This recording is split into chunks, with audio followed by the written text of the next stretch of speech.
আল্লাহ তাআলা পবিত্র কোরআনুল কারীমের মধ্যে বলেন, আল্লাহ তাআলা ফেরেশতাগণ নবীর প্রতি রহম প্রেরণ করেন। ইন্নাল্লাহা ওয়া মালাইকাতাহু ইউসাল্লুনা আলান নবী ইয়া আইয়ুহাল্লাযীনা আমানু, হে ঈমানদারগণ, তোমরা নবীর প্রতি রহমত প্রেরণ করো, নবীর উপর বেশি বেশি দরুদ পড়ো। সুবহানাল্লাহ। নবীর উপর বেশি বেশি দরুদ পড়ো। হ্যাঁ আমার বন্ধুরা, আমার দরুদ পড়লে লাভ কি হবে? রাসূলুল্লাহ সাল্লাল্লাহু আলাইহি সাল্লাম হাদিস শরীফের মধ্যে বলেন, وقال رسول الله صلى الله عليه وسلم من صلى عليه صلاة واحدة صلى الله عليه 10 صلوات وحطت عنه 10 خطيئات। রাসূলুল্লাহ সাল্লাল্লাহু আলাইহি সাল্লাম সাহাবীদেরকে মসজিদের মধ্যে বসে বলেন, ও আমার সাহাবীরা, তোমরা শুনো, যদি আমার উপর দরুদ পড়ো তাহলে তোমাদের কি লাভ? তাহলে শোনো, যে ব্যক্তি আমার উপর একবার দরুদ পড়বে আল্লাহ সুবহানাহু ওয়া তাআলা তার 10টি গুনাহ মাফ করে দিবে। সুবহানাল্লাহ। শুধু তাই নয়, রাসূলুল্লাহ সাল্লাল্লাহু আলাইহি সাল্লাম আরো বলেন, যে ব্যক্তি আমার উপর একটি বার দরুদ পড়বে আল্লাহ সুবহানাহু ওয়া তাআলা তার উপর 10টি রহমত বর্ষণ করবে। সুবহানাল্লাহ। আল্লাহর নবী সাহাবীদের কারো বলেন, ও আমার সাহাবীরা, আর কি লাভ শুনো,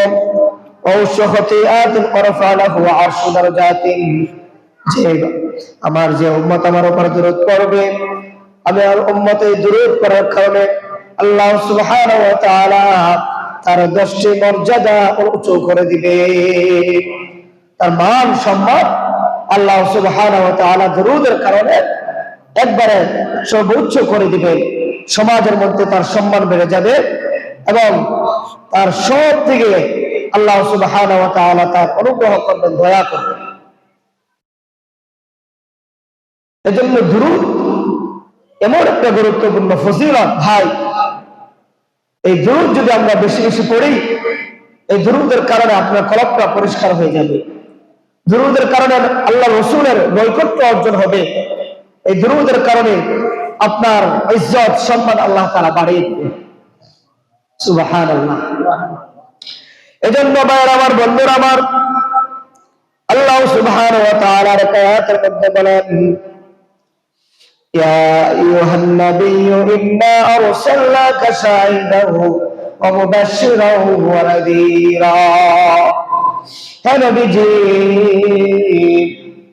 আমি আপনাকে দুনিয়ার মধ্যে প্রেরণ করেছি, ইন্না আরসালনাকা শাহিদান, সুসংবাদদাতা, ওয়া মুবাশশিরান ওয়া নাযীরা, সাক্ষীদাতা হিসেবে দুনিয়ার মধ্যে প্রেরণ করেছি, যাতে করে আপনি দুনিয়ার মধ্যে গিয়ে আপনার উম্মতদেরকে আল্লাহ তাআলার দিকে, আল্লাহ তাআলার জাহান্নামের দিকে, সেখান থেকে ভয় দেখিয়ে তাদেরকে জান্নাতের দিকে নিয়ে আসেন।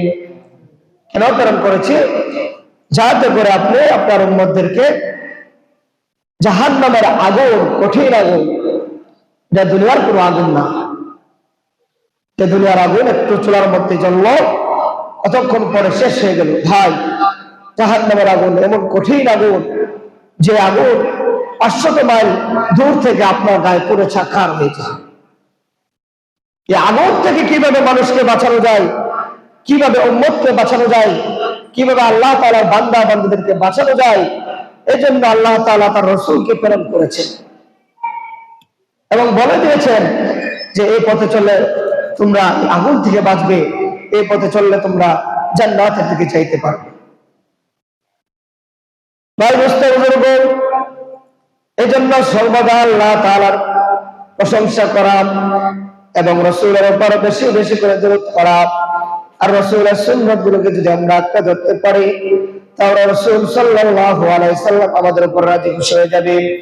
আর যদি রাসূল রাজি খুশি হয়ে যায়, তাহলে দুনিয়ার কোনো মানুষ আমাদের উপর যদি বেয়াদব থাকে, আমাদের উপর রাগান্বিত থাকে, তাহলে আমাদের কোনো কিছু আসে যায় না।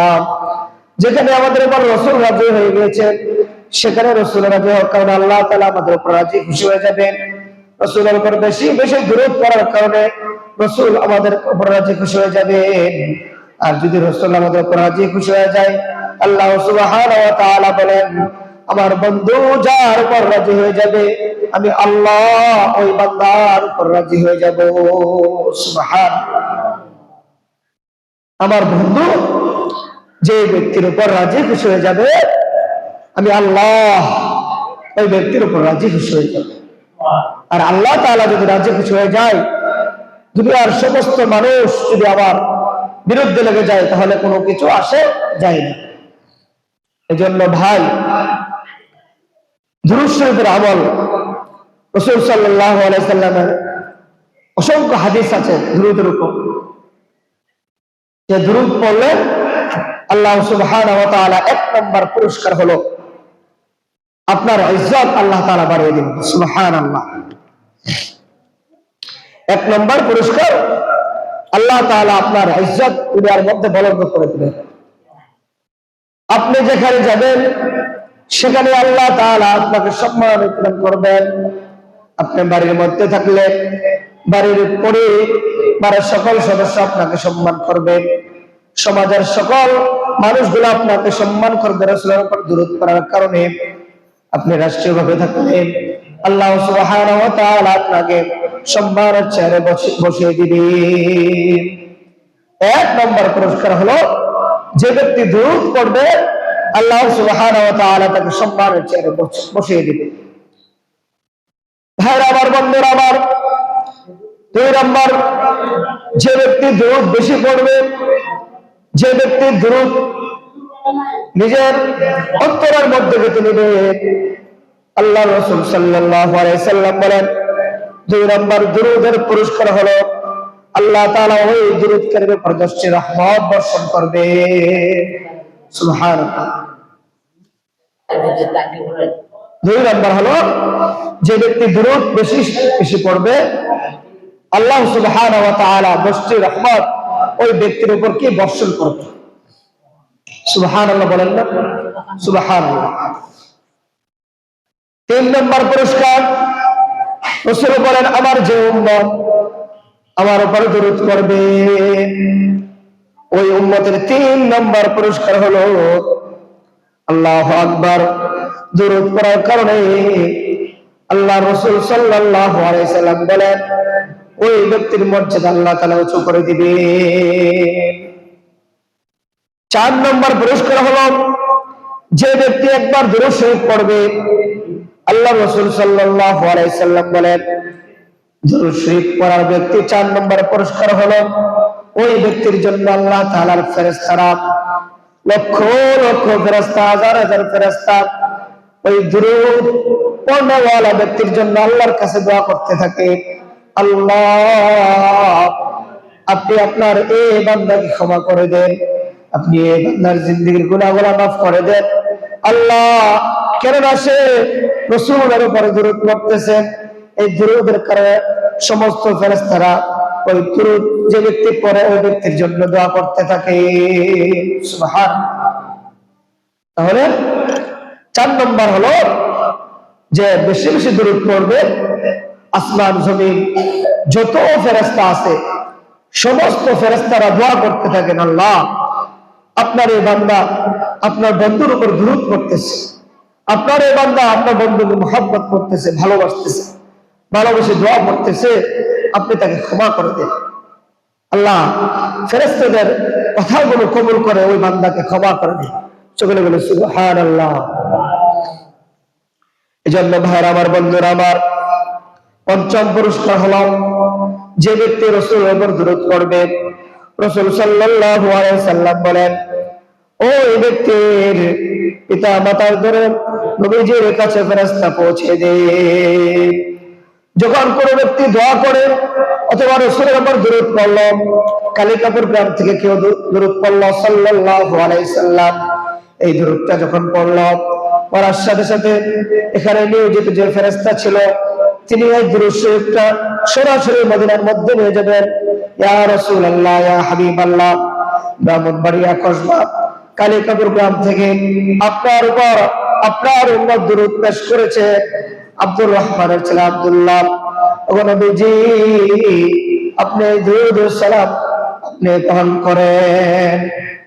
তোমার আল্লাহ রাসূল সাল্লাল্লাহু আলাইহি সাল্লাম ওই ব্যক্তির জন্য দোয়া করে দিবেন যে ব্যক্তি দুরূদ পড়েছেন আল্লাহ রাসূলের উপর।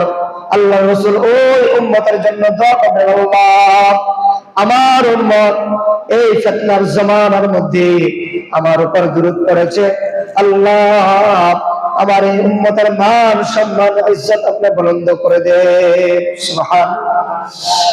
আমার উম্মতকে সমস্ত প্রকার বিপদ আপদ থেকে হেফাজত করে দেন আল্লাহ। আমার উম্মতকে দুনিয়ার মধ্যে সঠিক পথে যেন চলতে পারে আপনি সেই তৌফিক দান করে দেন। যখন এই দোয়া আল্লাহ তাআলার কাছে করবেন, আল্লাহ তাআলা তার বন্ধুর দোয়ার সাথে সাথে কবুল করে ওই ব্যক্তির উপর রহমত বর্ষণ করে দিতেন। সুবহানাল্লাহ। পঞ্চম হলো, ষষ্ঠম, যে ব্যক্তি বেশি বেশি দুরূদ পড়বে ওই ব্যক্তির ষষ্ঠ পুরস্কার হলো, রাসূলুল্লাহ সাল্লাল্লাহু আলাইহি সাল্লাম বলেন, যে ব্যক্তি রাসূলের উপর দুরূদ পাঠ করবে রাসূল তার জন্য সর্বদা দোয়া করতে থাকেন। সুবহানাল্লাহ। সর্বদা ওই ব্যক্তির জন্য দোয়া করতে থাকেন, আল্লাহ সুবহানাহু ওয়া তাআলা যেন তাকে সমস্ত প্রকার বিপদ আপদ থেকে হেফাজত করে, তার জন্য আল্লাহ রাসূল সাল্লাল্লাহু আলাইহি সাল্লাম মঙ্গল কামনা করতে থাকেন।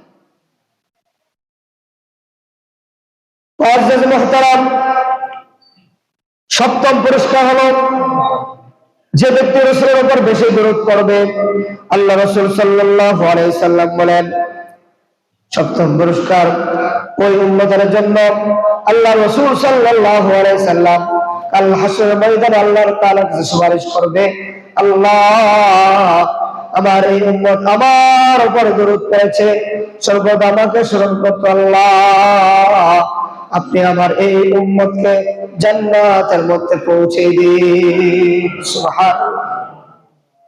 আমার উম্মত দুনিয়ার মধ্যে থাকতে সর্বদা দুরূদ পড়ত।